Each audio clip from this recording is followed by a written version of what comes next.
All right, this one's late in the season, but I have to give it a shot. Once all the holiday beers kind of disappear, I'll see some stick around, single bottles, maybe some six packs.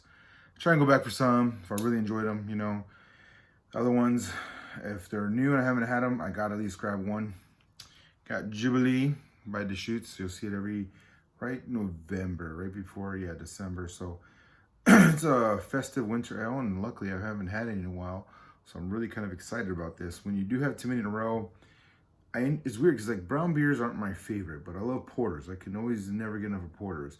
But technically, essentially, they're brown ales, and it varies, you know.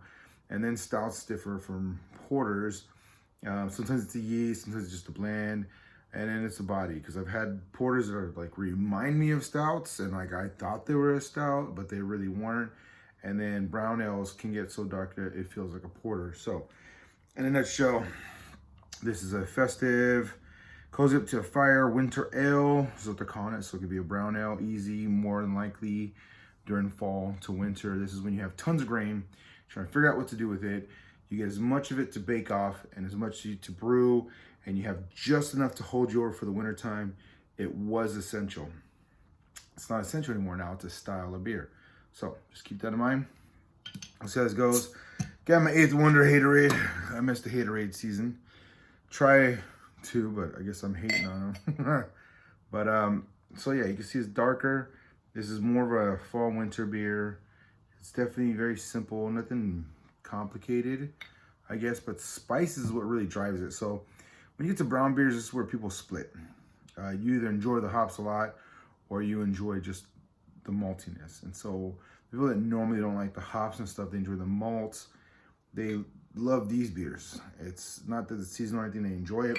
People that have all year and love the pales and the hops of IPAs, it's like this is just too much of them. It's almost sweet for some people. So some people will just really feel like it's a super sweet beer, but it's really just the malts doing their job. And even though you have the hops on it, they collect all the flavor of the malt aside from the hops, because the hops is your divider.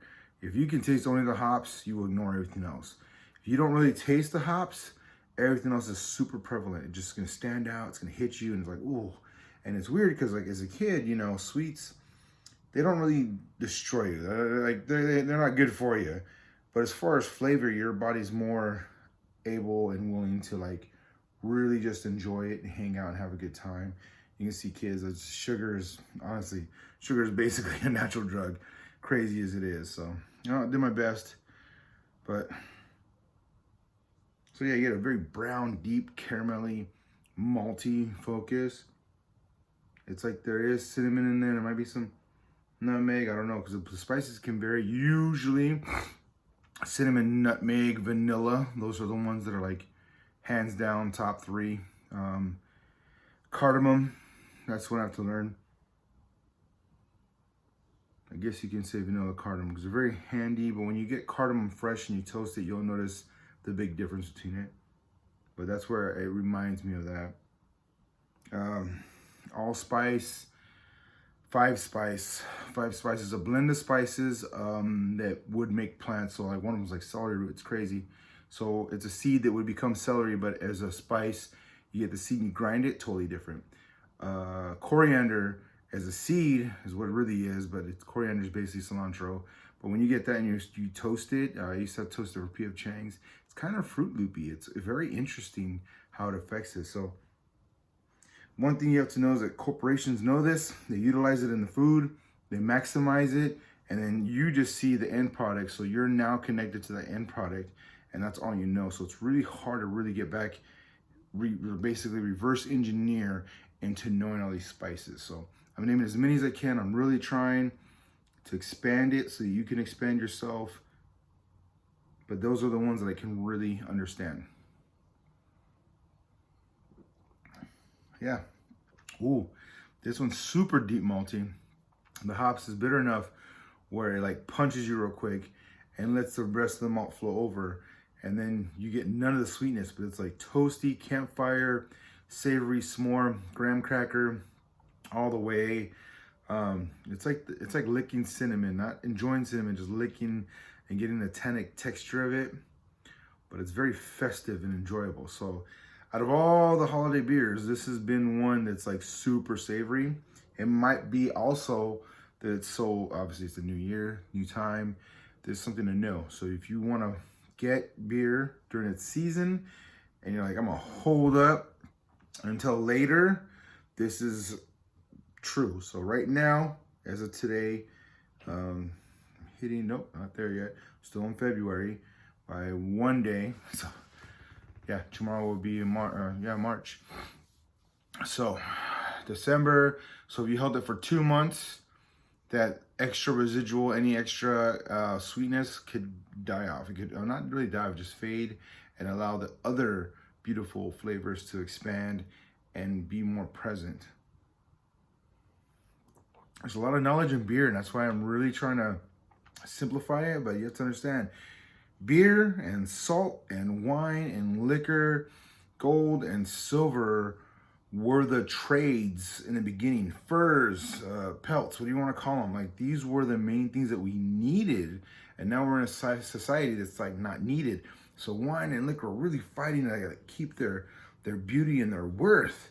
And then beer somehow, I don't know, the corporations picked the ones that were cheap, and it just plummeted to the bottom. And it's like, that's not, beer was up there with them. You had kings, queens, royalty, any different high ranks. Like, when they're traveling, it's a long freaking day, they got as much beer as they could, and they would even steal. So cheese and beer and things like that, when soldiers are coming through and just pillaging, they were stealing this shit. It was like, oh, this is free now because this is mine, I'm taking it.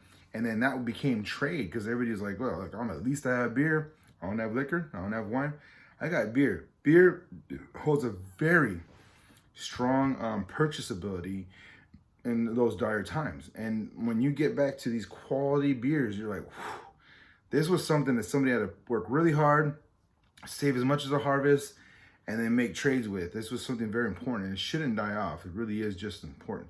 It's just now with the modern image, it's different. And now as craft beer is going back up, you're kind of regaining it. But will you really understand it? And that's what I'm hoping you understand, is the depth of that history that is like, it's like the statues, they're chopping them down. It doesn't matter what you think of it. You keep that as a reminder to tell the next generation, hey, remember this. This would happen. You weren't there for it. I wasn't there for it. The other people were there for it, and they sent knowledge back, and we need to keep that knowledge transferring over. And beer was a major trade. I'll drink to that. So, ooh, wow. The hoppiness definitely kicked in. It is very more pine tree, more down to earth though. So it's like, it's not neon, it's just, it hits that green grassy note, and then it goes into the dirt. So it went from pine to dirt to like the tree bark, but not in a bad way. It's just that it's so savory. There's spices, there's that malt, all the whatever combination of malts they had, and it took it into a very savory area. So it's like chocolate cake without any sugar. And if I didn't tell you that, you're like, oh, this is horrible. But if you're like, I'm not really feeling like the sweets, but I need something chocolatey, dark chocolate, things like that, you buy it and, all right, that's cool. This holds me down. That's kind of where we're going at. So hopefully this helps breaks down, explains what you're looking for. Do indulge in your bitter and savory taste buds. This is something that got lost. Sugar got pushed a lot, salt got pushed a lot, and acidity got pushed a lot, and then like greens, you know. But we have major taste buds, and we have the ability to try so many things that we have these saturated flavors that just companies throw at you because they know you're gonna like it. And it's like, we have to relearn to get back into those good old-fashioned clean flavors and go from there. And once you do that, that's where a lot of chefs go to. So you go to some fine restaurants, you'll be like, what? This is kind of simple, but it's amazingly good. And those are your basic core tastes being rejuvenated and exercised and like helping them expand. And that's what, this is what blows me away, is this is, yeah. So usually when you get holiday beer, there's gonna be a lot of sweetness. They're making it and they're pushing as fast as they can, but this one sit long enough where it's like, yeah, brown beer here. Enjoy, there's some spices. Knock, knock. Have a good time on your taste buds. So the Dechutes, not bad. So if you want a more mature beer, if there's any of these floating around, grab them now in February before they're all gone. So It's my advice overall. It was amazing. Like if I would have had it a couple months earlier, it would have been just right at the perfect point of festive beer, wintertime, trying to enjoy a campfire. This one is like just hang out, relax. You know what? It's warm inside. It's cold outside. I'm just gonna have a good night.